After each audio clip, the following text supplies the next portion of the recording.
Live, local, late breaking. This is NewsWatch 12 at 6.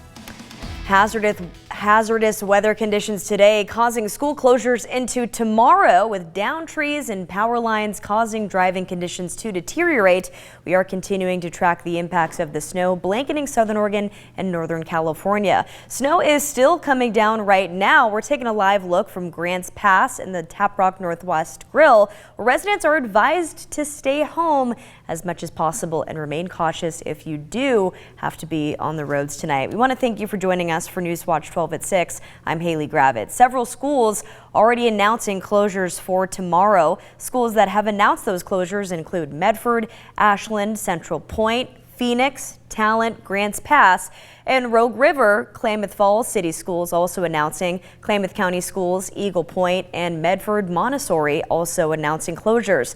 Three Rivers, Butte Falls, Southern Oregon University, Sacred Heart Catholic, St. Mary's, and Cascade Christian schools are also closed as well. More information and a complete list of those closures can be found on our website, kdrv.com. We want to check in with Storm Tracker 12 Chief Meteorologist Matt Hoffman to see what weather impacts we should expect, Matt. Well, Haley, we're still going to be dealing with some snow into this evening, but eventually from west to east, we are going to see the snow wrapping up, but still road conditions are going to be quite dicey in the region. You can see the back edge of the snow now pushing in and pushing through Cape Junction, Grants Pass, just a few flakes right now, but still some steady light to moderate snow across much of Jackson County. But as the evening progresses, we will see the snow moving on out, mainly seeing rain from Wairika down through Mount Shasta City, but with basically an enhancement of this atmospheric river later on tonight into tomorrow. We're going to see mainly snow for Siskiyou County into your Tuesday,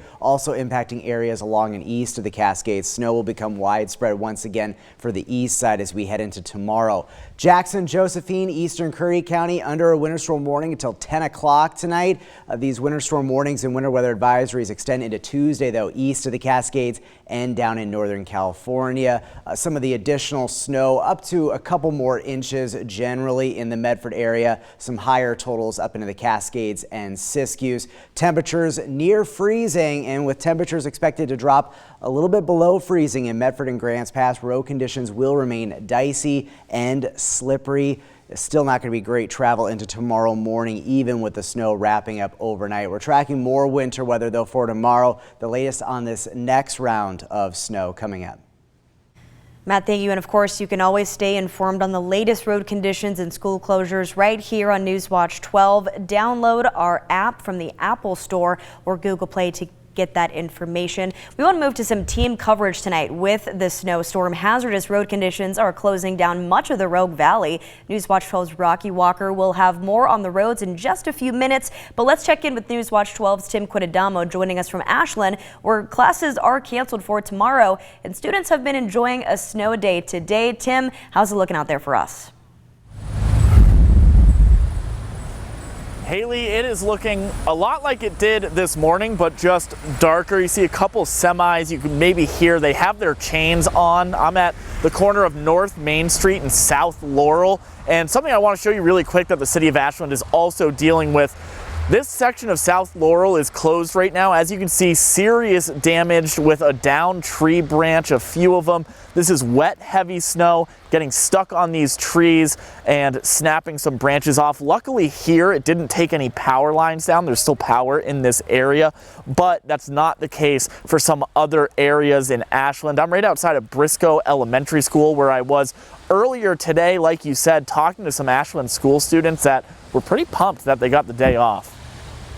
This morning I was like, is it a snow day? Is it a snow day? Yes, it certainly is, Desmond. With Rogue Valley towns getting pummeled with snow Monday, the Ashland School District canceled classes. Would you rather be in class today? No. While the snow started piling up, students and parents flocked to Briscoe Elementary to get some sledding in. She's like, I want more. We live just a couple blocks away, so to be able just to walk down and have a place to sled is just great. While these kids were fortunate enough to sleep in with the news of no school, the school district is working with the National Weather Service to closely monitor the next couple of days. It looks like it's going to be just a lot of sleepless nights and continue to just monitor the weather. Hattrick told me he was out this morning driving around Ashland himself to get a better feel for what travel was like. He also said it's important to remember that some parents bring their kids to school from higher elevations in Ashland, where the conditions are worse during severe weather events like this one. Those microclimates plus student and faculty safety are all taken into consideration when deciding about closures or delays.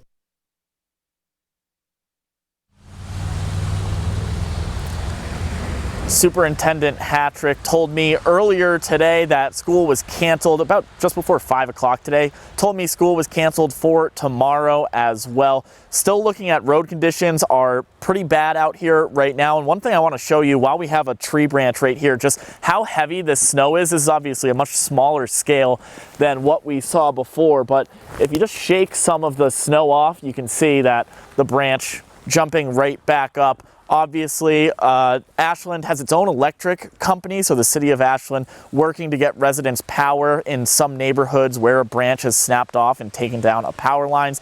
They've been working on that for a couple of hours or so. Still no word yet if they've gotten power back in those neighborhoods near Lithia Park. But for now, reporting live in Ashland, I'm Tim Quidadamo. And if you're one of the thousands of customers without power in the snowstorm, be ready for some delays. Pacific Power working to get all power restored across southern Oregon. They told us today they called in additional crews to help with the winter weather outages that might cause you to lose that power. Right now, about 8,700 people impacted. That number could go up tonight. We asked Pacific Power what causes power outages in this winter weather. The crews responding to all of these various areas. The outages are widespread across a large swath of territory, impacting the Medford area, the Klamath Falls area, the Lakeview area. So there's a lot of ground for our crews to cover. They're working as fast as is safe to do so in these conditions to try to get the power back on for our customers.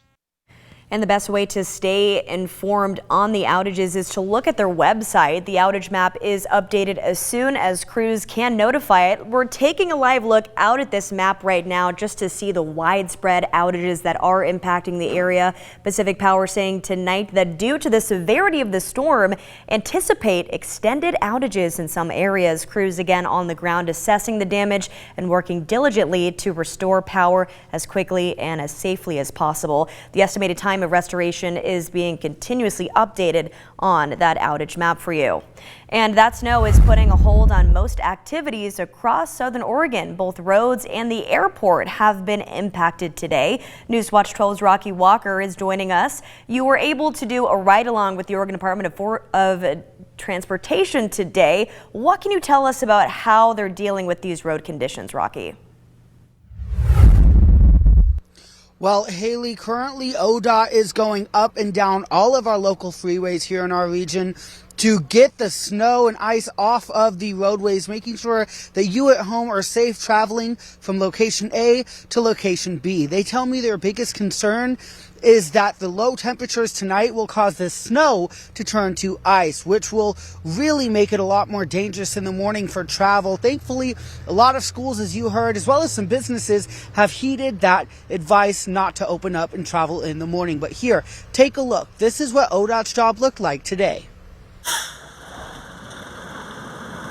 With snow pelting southern Oregon, ODOT crews have been going through the freeways, driving nonstop to plow snow off the roadways so drivers can get to their destination safely. We get it wiped off as quickly as we can and keep on top of it. With more than 20 people throughout the Rogue Valley working in different facets. Some plowing and salting the freeways, some making semi-trucks put on chains, and some towing out cars that have slid into ditches. Copy. It is absolutely a coordinated effort. We've just got a lot of area to cover, and we've got trucks breaking down, so we're constantly looking at where can we shift trucks. Do we have a spare one that we can get into an area? They anticipate the snow to keep at this intensity until late night and pick up through the week. These crews live within the Rogue Valley, so they say keeping the roads safe hits close to home. My family uses this road too, and I want them to, I'm going to plow this road as if every car out here is my family, and I want them to get to where they're going as safely as possible. With the snow expected to last through the week, the crews plan on being out 24 hours a day to keep the roadways safe.